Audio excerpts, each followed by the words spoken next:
Tuloy-tuloy po ang ating pagre-repair ng ating cellphone kahit tayo ginagabi ay gumagawa pa rin tayo dahil kailangan natin ng extra income.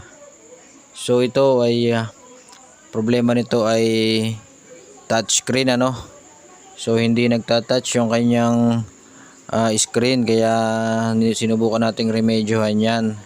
At kung mapapansin nyo, medyo nagkakaroon ng flickering yung kanyang screen, pero overall ay nabigo tayo.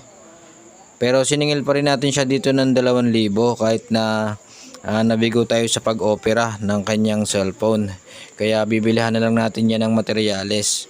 Pero kahit na ganun pa man ay nabigo yung ating pag-repair, ay nagbayad pa rin yung ating customer sa ating labor sa pag troubleshooting.